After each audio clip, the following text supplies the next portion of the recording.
interesting. Okay, now we arrive to our third speaker, Jahansyah Siregar.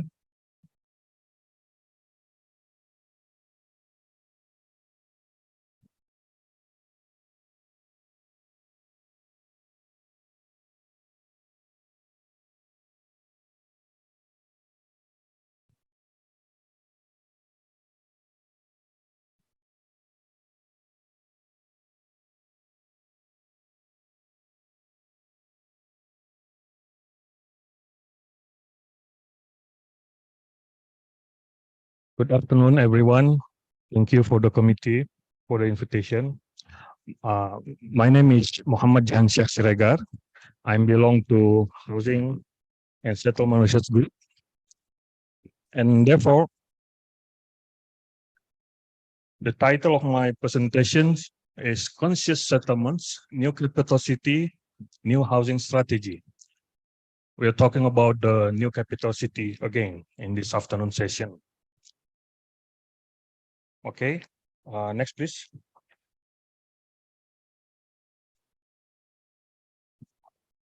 I begin my presentation with the paper in Journal of Government Science, Indonesian Society of Government Science, in the special edition on cost and benefit of new capital city development. Me and my friends, my colleague Andrinov Chaniago, had a paper there with the title of Moving the Capital City to Kalimantan as an effort to get out of various development paradoxes. Actually, we were united in a team called as Vision 2033 team, Indonesia Vision 2033 team, me, Andrinov, Herani, and Mustilsya. We are academicians, lecturers from several universities in Indonesia, me from ITB and Andrinov from University of Indonesia, Herani from University of Brawijaya, Malang. And since that time, this paper were published in 2010. Since that time, this idea of moving the capital city to Kalimantan's growing more and more, and we were participated in many discussions in Indonesia, in many government agencies, mass media, etc. Okay, next please. The idea of moving the capital city to Kalimantan was actually not new at that time. Yeah. The main problem is the unbalanced development in Indonesia. As we know, there is the very big disparity in regional development amongst area in Indonesia. So the idea is in promoting idea of moving the state capital of Jakarta to Kalimantan Island is rational and comprehensive approach in determining national development policy choices. And considering wider national interests and the future of Indonesia. Also considering the integration of the nation, strengthen the existence Indonesia as a maritime country, also creating the new epicenter of regional development in Indonesia, and the last but not the least, to building a quality global city in an area in East Kalimantan, and now we call it as Nusantara. In this presentation, I address the issue on housing and urban development. In our opinions, there are some problems in Indonesian development regarding the housing and urban developments. There are the regional disparity amongst 5 big islands and amongst middle and big cities in Java Island. As we know, Jakarta, Surabaya, and Bandung cities are the three largest metropolitans in Indonesia and facing so many problems and make those metropolitans become unsustainable cities with regard to almost all aspects: transportation, housing, urban land, yeah, etc. So, in line with the regional disparity, the problems of unsustainable metropolitan cities in Java Islands become the big problems in development of regional areas in Indonesia. And the second is the rapid urbanization, mainly in Jakarta, Surabaya, and Bandung metropolitans. And as the impact of this rapid urbanization is the housing backlogs in Indonesia remain increasing from 11.4 million become 12.75 million. This is the last census by BPS 2020. And these housing problems remains increasing from 10 years to 10 years. I remember from census 1990, then 2000, and then 2010, and the last census 2020, the housing backlogs remain increasing, meaning that the housing problems, especially in urban area, has not been solved effectively. Yeah, this is the problems regarding the housing and urban development. Next, please. And based on that idea, then since 2015 until recent days, the idea of moving the national capital of Jakarta has been started to be prepared and implemented by the administration of President Joko Widodo. And we know this program is a super priority project or national strategic project. And we can see in the website of IKN authority, the authority of state capital. This is also the our idea to suggest to advise the government to establish a special body, a special authority to conduct the development of state capital city. And we can see in the website there are so many planning ideas. For example, IKN as a super hub, 6 economic clusters, 2 supporting clusters, etc. In the morning session, we have heard many planning in IKN from Mr. Barani. What I'm going to say in this presentation, in this slide, is that the housing program up to now in IKN, in our new capital city, is still very limited, in my opinion. Yeah. For example, the first housing program is construction workers housing, totaling 22 towers or more than 1,000 units. The second is ministers housing, 36 units. Civil servant housing, housing for ASN, pegawai negeri, 47 towers. And the two last program is looking for big private investors. And the program is still as a standalone state capital development. So in this regard,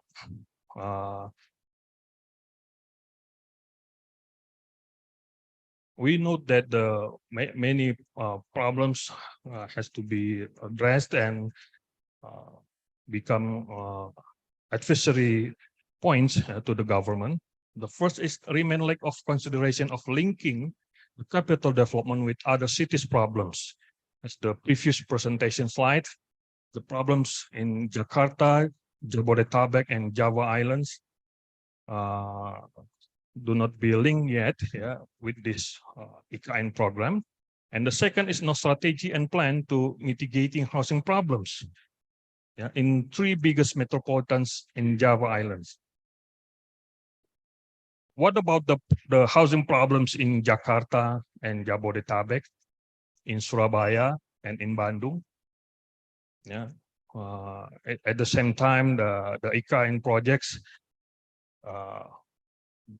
has been developed since 2 or 3 years ago, and in the future, up to now, there is no links, there is no strategy to mitigate the problems in Java and Jakarta, housing problems, And the third point is the absence of innovative housing strategy to provide housing for urban middle and low income groups, especially. If you're looking at the housing program in IKN, there is almost no innovation. And looking for investors. But we heard from Mr. Barani in morning session that finally IKN program, IKN projects, lastly and at the least, rely on the government-driven program. That is the fact up to now. This is the challenge and problems in housing and urban development. Next, please. Besides making a paper, we make discussion with the IKN authority. We bring housing and urban development policy inputs, and together we analyze housing strategy in IKN as solution for housing problems in Indonesia nationwidely. Because in our opinion, the development of IKN is an opportunity, a big opportunity for Indonesia, to overcome its housing and urban development problems. So at least there are 5 5 strategies we have discussed, and bring it as inputs to the authority.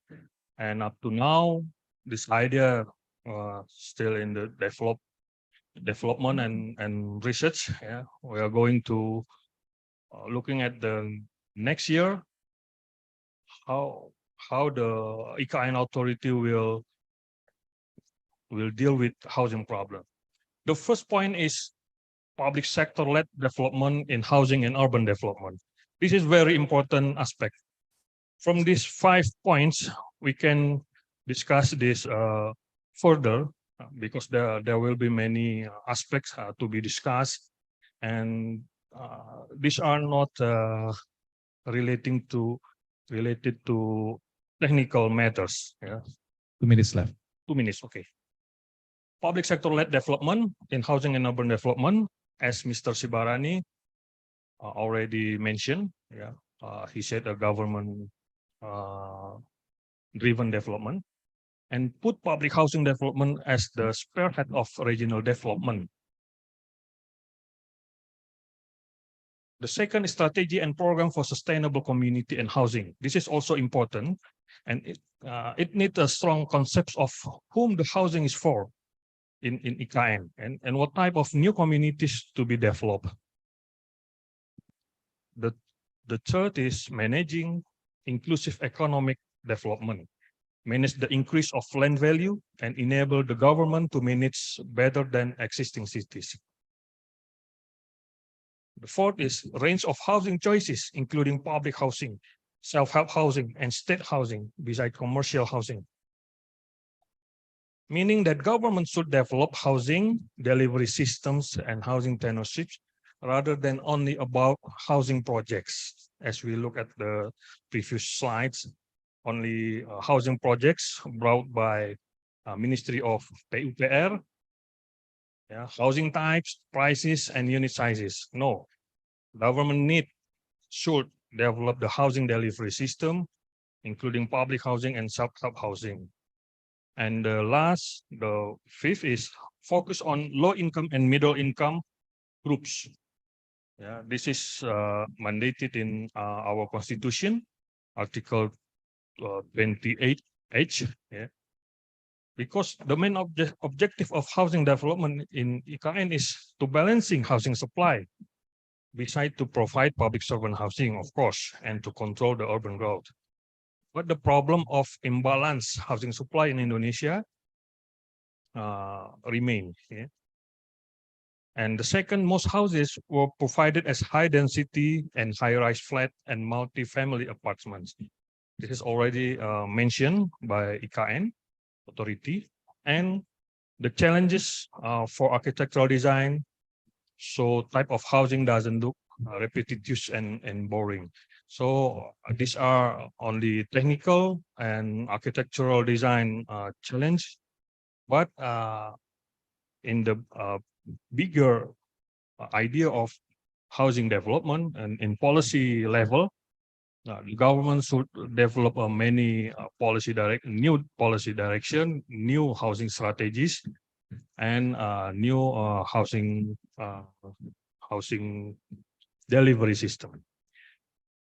This is the end of my presentation. Thank you. Thank you.